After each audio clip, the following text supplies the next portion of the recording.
Hi, I'm Kerry Greenwald, owner of Creekside Mortgage and Senior VA Loan Specialist. Today I want to take a little time and go through and tell you about a product that we offer that most companies don't.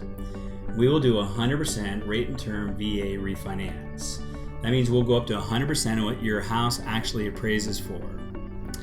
You can use that money basically to pay off any current loan or any seasoned second. A seasoned second would be something you've been paying on for more than 12 months. You'd want to go through and do something like this to consolidate that debt and obviously lower your payment overall. That's your main objective.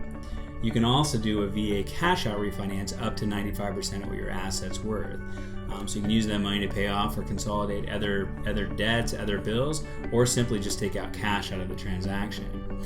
But I also want to take a second to go through and tell you, a lot of times it might not be beneficial to go through and refinance. You want to make sure you're saving a certain amount of money on a monthly basis for it to make sense. And a lot of times when people go through and do this, they're not looking at it the way that they should be.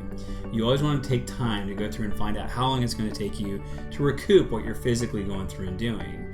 And in most situations, I'd recommend if anyone even thinks they might remotely sell the house in a 2-year time period, would never want to go through and do a refinance. So I always show people an equation basically to go through and do a recoup to find out how much it's costing them and what they're going through and doing. So by going through and say you simply have an interest rate of 4.5%, that's the thing I put in the first column. The second column I'd go through and put what my cost is. So let's use, for example, $4,000.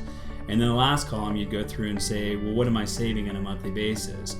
Let's just say, for an example, $300. So you look at these three things when you go through and do it. The interest rate, the first one, is actually probably the least important thing overall when you're going through and doing this.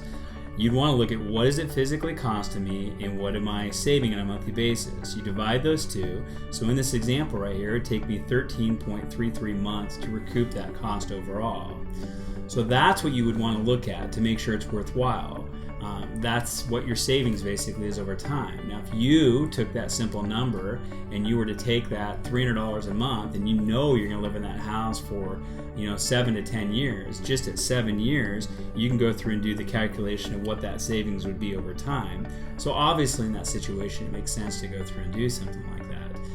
So I just want everyone to take time, be educated to make sure they understand what they're going through and doing. There's a lot of things out there that look too good to be true, and that's exactly what it is. So you always want to make sure you understand the recoup time period on anything you go through and do to make sure it's the right decision for you. So hopefully this helps you, and please feel free anytime to call anyone in my office. We'd love to look at this further for you and help you out to make decisions for you, friends, family, or anyone. So thank you.